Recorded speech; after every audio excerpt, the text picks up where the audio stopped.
Hi, welcome. This is one of my teaching videos. We're still in the early Christian era, and today I want to introduce what is called Gnosticism or the Gnostics. And before I have anything to say about Gnostics, I want to share a couple resources that you might find helpful if you're interested in this topic. The first is the book that contains the Gnostic writings that were found at Nag Hammadi in 1945. And they are in several books, but you can get them in this book, The Gnostic Gospels of Jesus.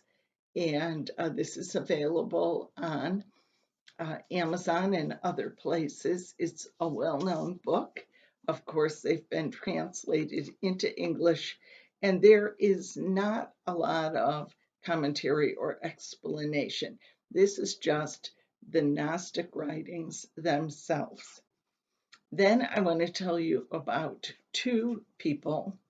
The first is Dr. David Brackey.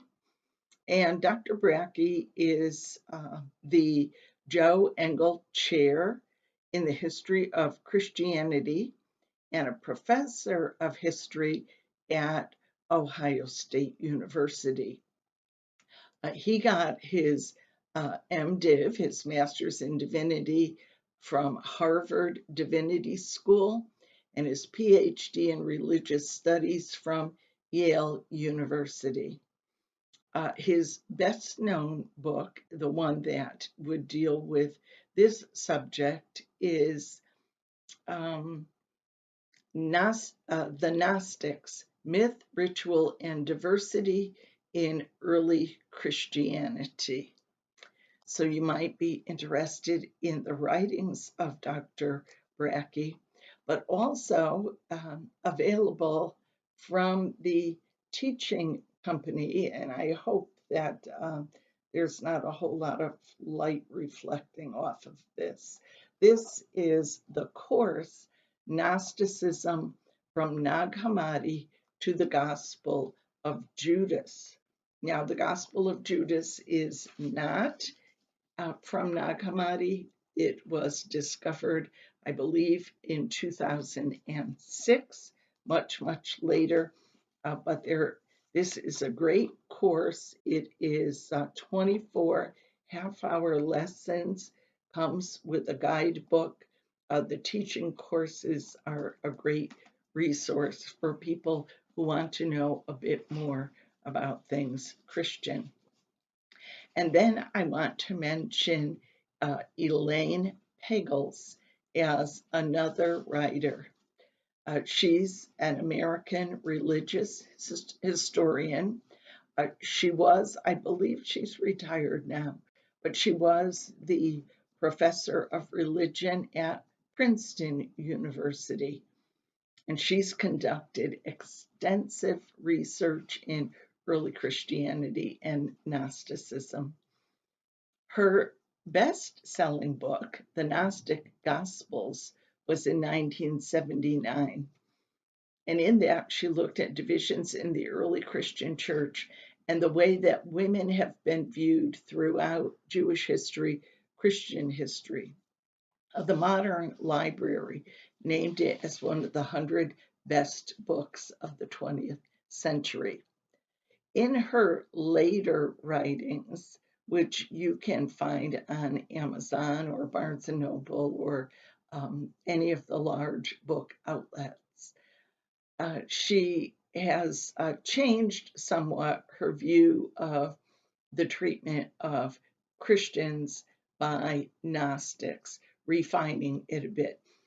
So you might, I'm sorry, I misstated that, her view of the treatment of women in the Gnostic writings.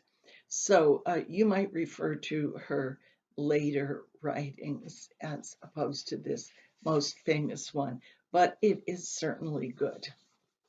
So those are good resources for you. Now, about the Gnostics. The Gnostics were prominent groups of Christians. It was a Christian movement in the early Christian era, especially the second century. The designation Gnosticism is something used by modern scholars, but you need to know that, in the last 20 or 30 years, there's been some division about whether we should call a large group of people from that time Gnostic or refine it a bit more, but that's beyond our discussion here. The word source for the word Gnostic comes from the Greek, and it comes specifically from the word gnostikoi, which means one having gnosis or knowledge. The Greek adjective gnostikos means leading to knowledge or pertaining to knowledge. And that's a word that was first used by Plato to describe intellect or the intellectual dimension of learning. Some of the groups in the second century did adapt the name Gnostikoi, but in general, it's a modern term. So, what characterizes this group of Christian people from the beginnings of the Christian religion from the other groups that we've seen? Well, many of the so-called Gnostic groups are characterized by a mythology. They have created intricate and complicated myths about the creation of the world. And their mythology distinguishes between the creator of this world and a more transcendent God or order of being who is the ultimate reality, the one beyond our comprehension.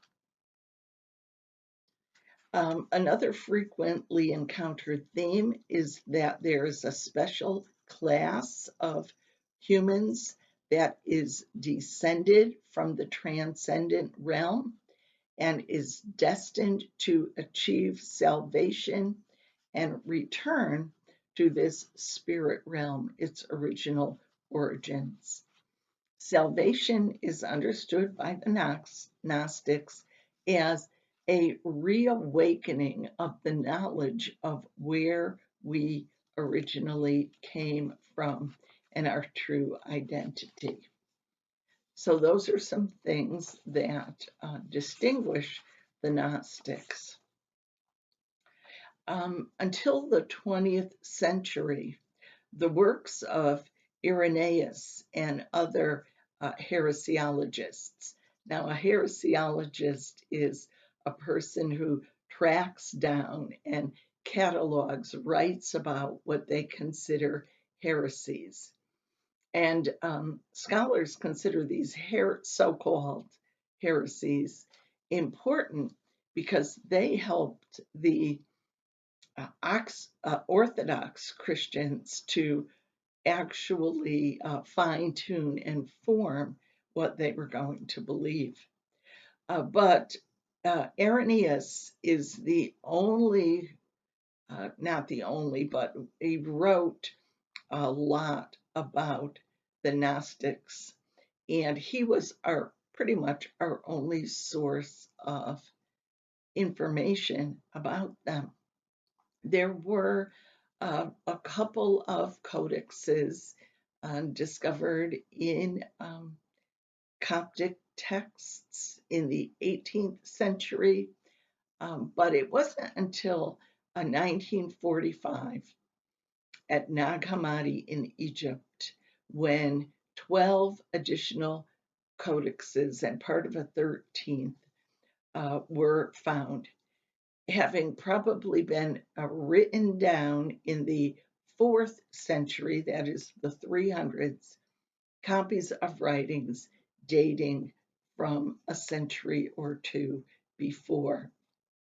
There are more than 4 dozen writings that are diverse in type and content, and they include things like the secret sayings of Jesus, non Christian works, um, theological treatises, and the myths that I mentioned, lengthy mythological stories.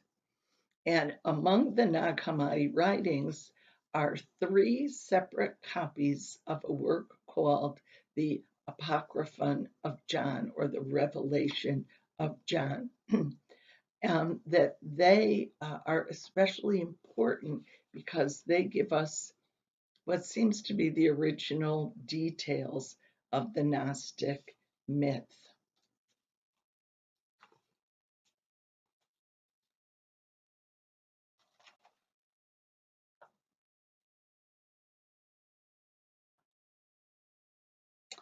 The general term Gnostic, or Gnostic movement, or Gnostic believers, doesn't just include the original Gnostics, but other movements. The most famous are called the Valentinians, and heresiologists discuss these people at length. So I'm going to do a separate video about them.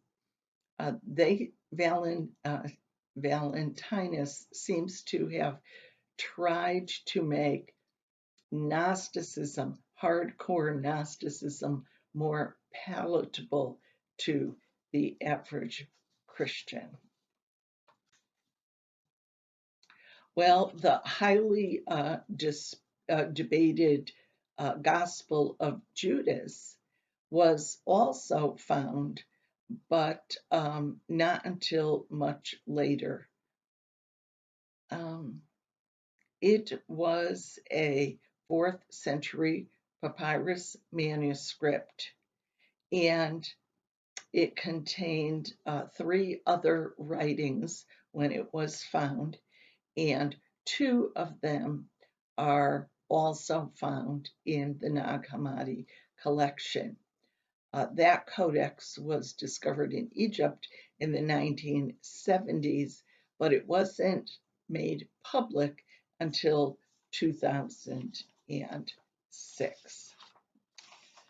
So let me see, I have some additional notes that I want to share with you. Besides having this creation myth, the Gnostics reject the Jewish God of the Old Testament, because as they read through the Old Testament, they found that this God didn't measure up to the God of love and goodness and stability that Jesus spoke about in his teachings, what we find what would eventually show up in our New Testament. This God in the Old Testament seemed to be extremely human in some ways. He is constantly changing his mind. It says, and God repented. That means to change his mind. He was jealous. He shows temper and anger that seems to be more human than godlike. In fact, in the Garden of Eden, it says he walks around in the same manner as a human. Of course, they were reading that literally.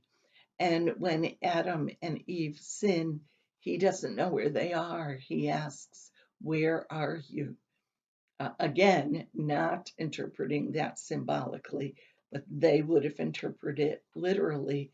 They came to the conclusion he was not very godlike. So there must have been a lesser God who created this world and is the God of the Jews. And so that is what their creation myth is about. It also, because this physical world was created by this inferior God and seems to be so flawed, they reject the entire world as flawed, including physical bodies. Our bodies are prisons, in fact. We've forgotten who we really are, the manifestations of this one true God.